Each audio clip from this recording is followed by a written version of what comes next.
I was born in Madison, Wisconsin, and I was taken away from my parents because of their drug addiction at the age of 3. I started heroin at the age of 12, ended up on the streets at the age of 13, then just started traveling the country and landed myself here in California.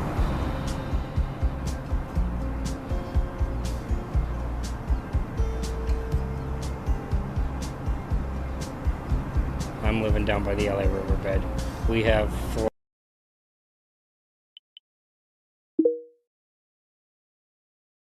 floods.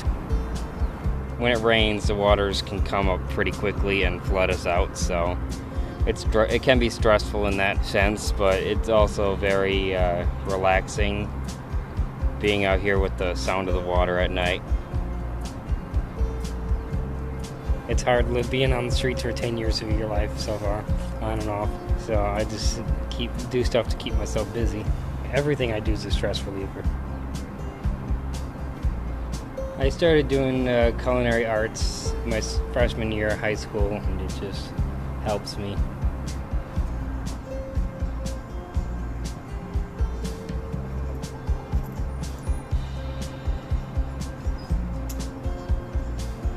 When I cook at the church, they usually provide me with the money. If not, I go use my food stamps, and they reimburse me for the money I use. When I'm having a bad day, I'll come to the church and tell Andrew, I'm gonna hurt somebody, I need to use the kitchen. I can go in there and cook all day. Because half the time, especially when I'm back at my camp, thinking about where my next meal is coming from, not having money. I am busy. My calendar is full. I don't have an open day. I actually am working on becoming a volunteer EMT. I am not yet, but I'm out here homeless. Who else is going to be there for me but myself? So if something happens, I'm there. Whether helping out with that or cooking or going to conferences out of town or stuff, whatever I do, it just keeps me busy. So that's what keeps me going.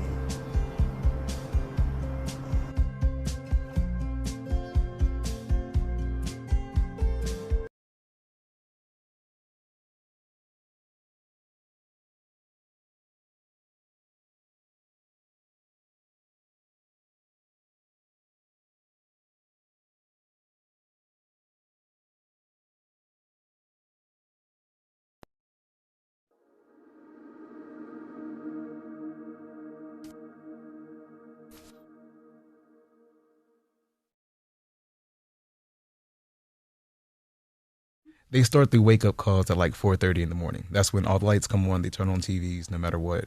Every morning that happens.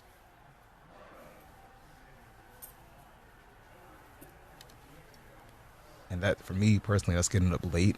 I need to be up at 4 o'clock to get all my stuff together and then start like an hour's ride to work.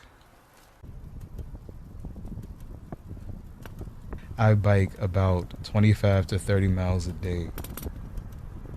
While I'm biking, it's just a slight discomfort. My left arm is always numb. I have a huge book bag, like military style, that I keep everything with me. Like halfway through my ride, I'm gonna need to shake out my arm before it's like pins and needles and gets worse. For as much as I feel like I'm always constantly working and moving, it's like I'm making up for times in which I was stagnant. I got way too much that I want to try to do to like let too much free time pass me by. I work at a warehouse. I work out every other day. I'm studying to be a personal trainer. I'm involved in the Food on Foot program to get housing. I'm taking welding classes.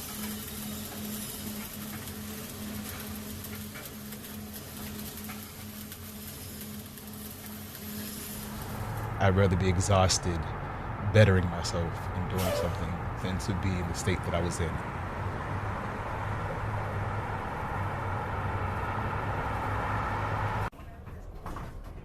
When I first got to California, it was me, Mike, ex and our kids. We were experiencing homelessness together. We stayed at a friend's house, and then we were going like hotel to hotel. I couldn't find a job quick enough. She had the job, so I had the kids all day.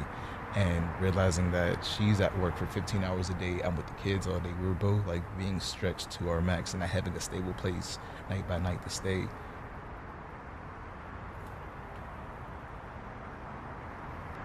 We got into an argument early in the morning, and it was one of those like end all be all arguments. Like it was no longer safe for us to be in the same vicinity. Leaving that relationship and then being officially homeless and sleeping in a park on a cold bench, being woken about 4:30 again, but by a sprinkler system. Like the first night in the shelter, I slept like a baby. I listened to a lot of motivational speakers. The top billionaires, like the real billionaires, always have the struggle story, always had to scrape and touch the bottom before rising to whatever length or heights that they rose to. And every time like I look around, my reality just lets me know right now, you still need to keep working. You still need to keep moving. You still need to keep on keeping on.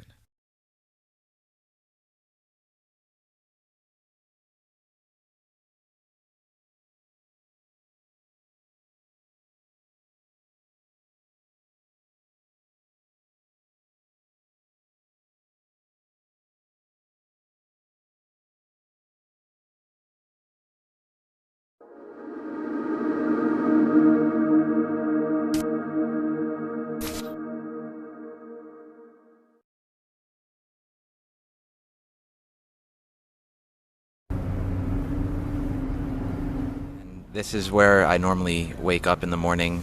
I'm down near West Hollywood, near La Brea. At a construction area. I just feel like it's the safest place I could find with the security and all that around. I've been sleeping on the streets for on and off 13 years. And basically right now I'm just waking up and putting away all my stuff from the night. I like to to pack my bag back up to move it elsewhere. Again, it's kind of a pain in the ass. Normally, I normally go on the train to go and pick up my girlfriend at her house near MacArthur Park. My name is Daisy. I live in a bridge housing program near MacArthur Park. Tim is my boyfriend, and he comes to pick me up every morning so we can continue on our rambling journey of debauchery. I've been experiencing housing insecurity off and on since I was 16, but pretty consistently for the last 4 years or so. Hi, I'm Tim Sterry. And I'm Daisy Kukuruza, and this is our story. I met my girlfriend Daisy on the Red Line train. We've literally spent every day together after that. We've been together now almost 4 months. Sometimes we like to go to Griffith Park. Other times we go hiking. We try to do something new every day. It can be really easy to get stagnant when you have to carry everything you own around on your back, but we like to participate in life as much as we can and keep things interesting. During the day, we do like to, always try to do something fun and exciting with each other, to enjoy our time together, because we know that every minute that we spend together is precious, because we have just only so much time in the day to be able to be with each other. One of the most challenging things is that we don't get any time to just be with each other in private, like to just sit and not have a bunch of outside stuff going on. I mean, we get a motel room once a month if we're lucky, and we get to spend 23 hours just in the quiet with each other, and the other 29 or 30 days out of the month, we have to live our whole life out in public, and that makes it really difficult to have even just emotional intimacy, and you have to find a workaround for that. We take a really long walk back towards the train station.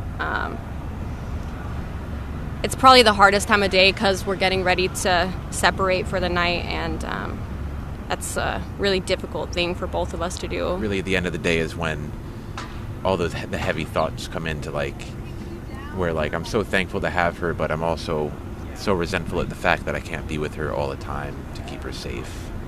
You're in a house that only allows clients in, and because I haven't been homeless for long enough in Los Angeles to get housing, I can't stay there myself. You know, having to leave Daisy, you know, somewhere that I don't trust her to be alone. I have a curfew of 10 p.m. where I live, and we usually try to put off actually leaving each other for as long as possible. It's really hard to go into my building and to know that I get to sleep in a bed in relative safety and that he doesn't. It bothers me a lot, and I lose sleep over it more often than not, wondering if he's okay and hoping that I'm going to get that wake-up call in the morning and worrying about what's going to happen if I don't. It's really hard.